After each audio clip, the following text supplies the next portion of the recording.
All right, everyone, we are finally back with a new season of Alliance Wars. Today I'll be using Warlock, Clairvoyant, and Magneto.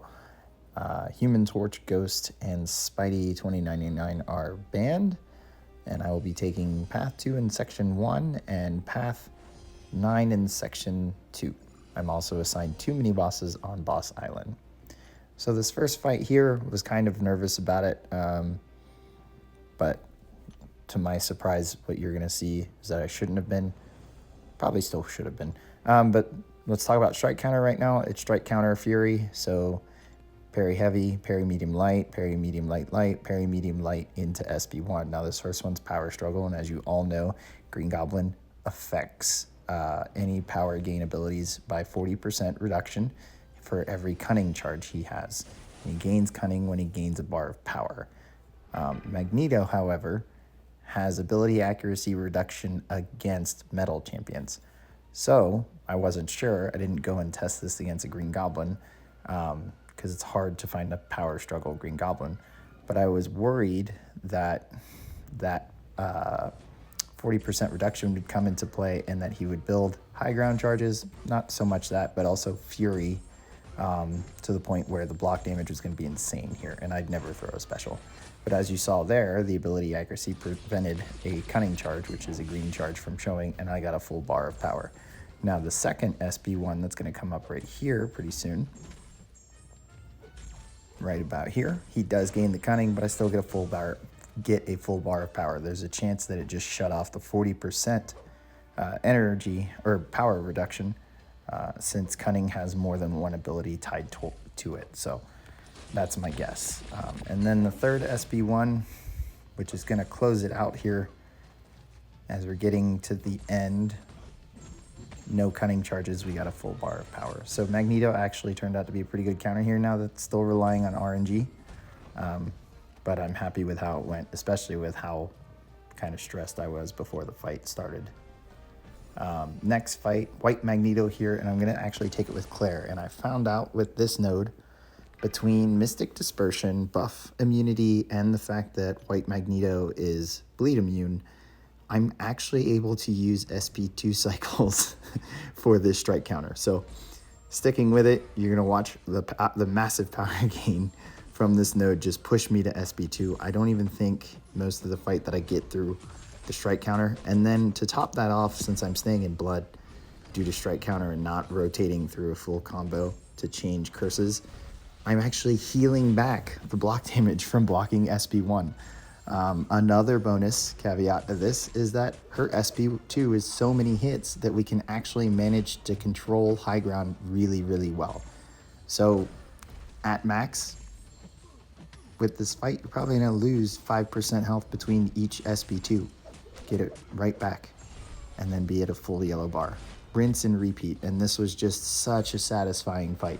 I was not expecting this level. I thought there was going to be some SP1 tosses here and there. And I knew it was a good matchup, but I didn't realize it would be this good. Obviously, it's not the matchup where it just clobbers White Magneto and it happens in 45 seconds, 30 seconds. But this is still, this would be the safe equivalent of that, where it takes the time it takes, but look at how safe it is. And down he goes.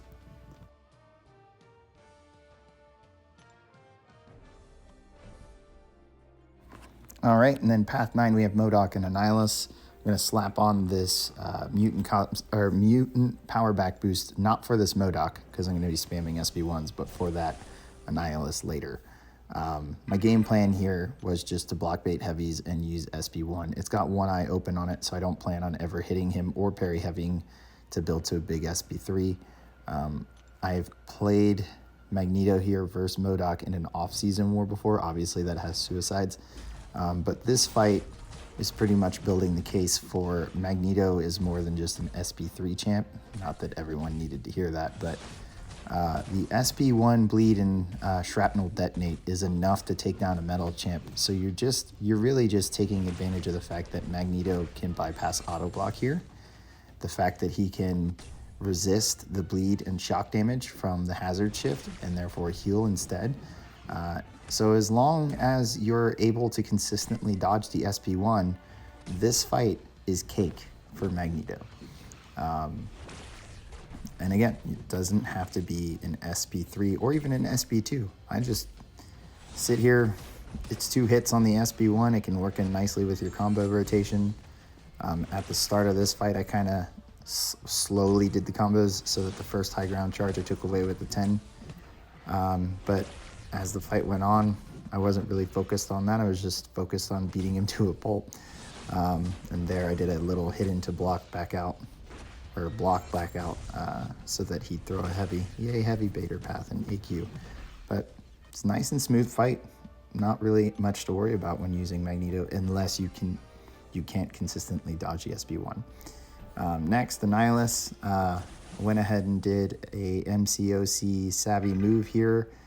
And since I know that Armor Break has been removing the rod, I figured let's go ahead and PS1 instead of Combat Regen. And let's try to build to SB2 and break that rod.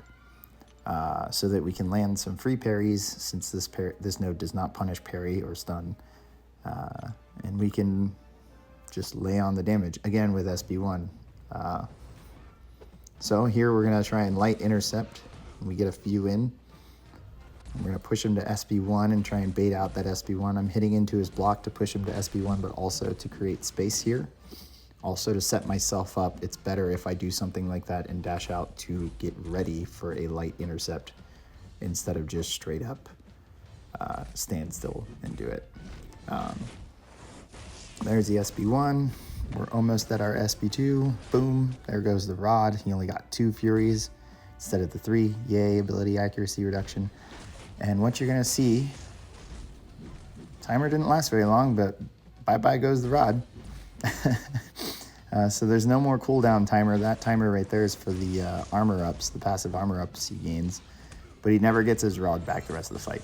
So this fight, because of that, is over. As long as I'm constantly dodging the SB1s and not getting clipped by him, there's no hope for Annihilus here now.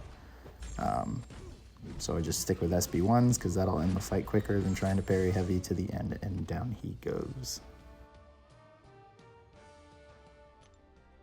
All right, and then my last 2 fights of the war are the Safeguard Mini and the Stun Reflect Mini.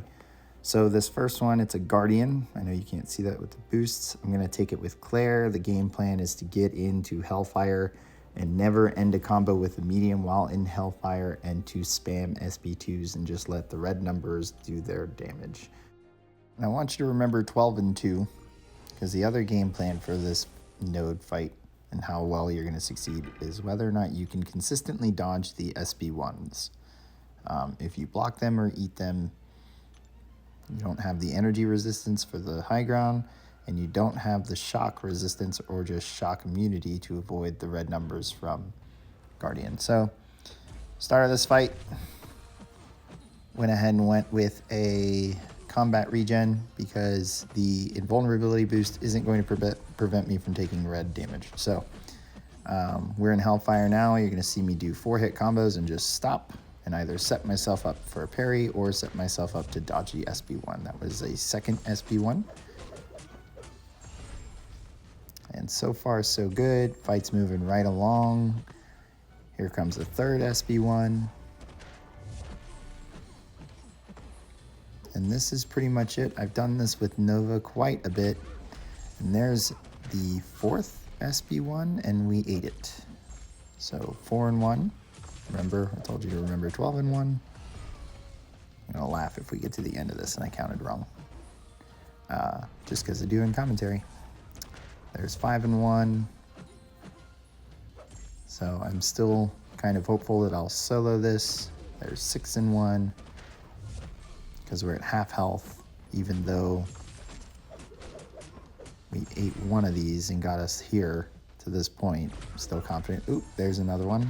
Okay, that's getting me a little too low. Okay, so we're at 7 and 2. He's pretty close though, and I go, forget this, let's switch into blood. Try and heal now. Safeguard, there's 8 and 2. Safeguard prevents any big damage, so I'm not gonna heal back like crazy, but there's at least 9% back, and I can prevent or still do damage to him. There's 9 and 2. Getting close, getting close. There's 10 and 2. Doesn't have much health left, and we're still doing well. Accidentally threw an SP1 instead of an SP2. That probably would have helped end it. Maybe, maybe not. There's 11 and 2. Yeah, miscounted. So there was one. Ooh, there it is. 12 and 2. Woo, we didn't miscount.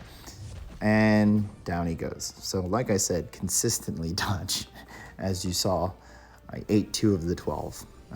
Next, I could have used Claire for this weapon X. I didn't use Warlock at any other point during this war, but I like the fact that I brought Warlock or got assigned Warlock, because now I don't have to heal up Claire after that mess of a Guardian fight, and I can save potions. Now, there's probably an argument here that you could retaliate his heavy with your heavy and build power, and therefore get to an SP2, and then with Tech Cosmic boosts, cycle SP2s, and then it'd be game over.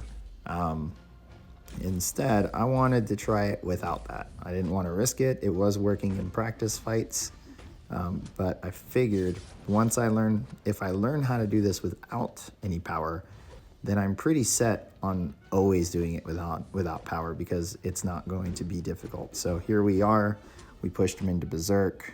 We're duped, so he's taking degen damage as he heals, and he's not actually healing since we have infection up. And now he's out of Berserk. So now we're ending combo short, going immediately into block, or doing a full combo and just putting our finger down to block so that we don't do an accidental parry.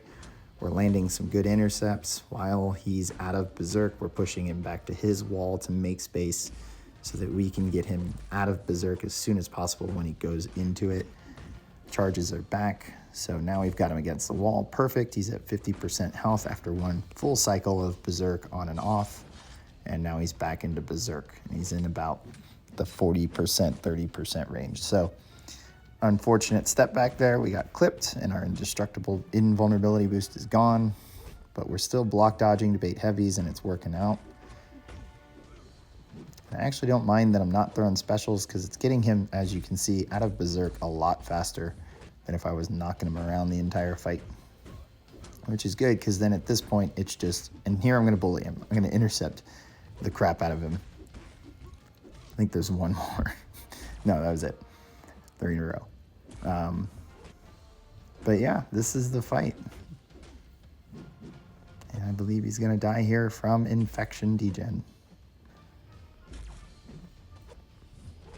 Boop. There he goes. So that was the end of my war. So not a bad start to the season for me. Our BG beat out their BG 4-2. So our BG had a good war, comparatively speaking, but we ended up actually losing this war 4-5. So losing by 2. A tie would have resulted in a loss based off fight duration, as you guys can see. So that was the end of War 1. Glad the season's finally back. Hope you guys enjoyed it. Go ahead and hit subscribe, and I will catch you guys at the next one.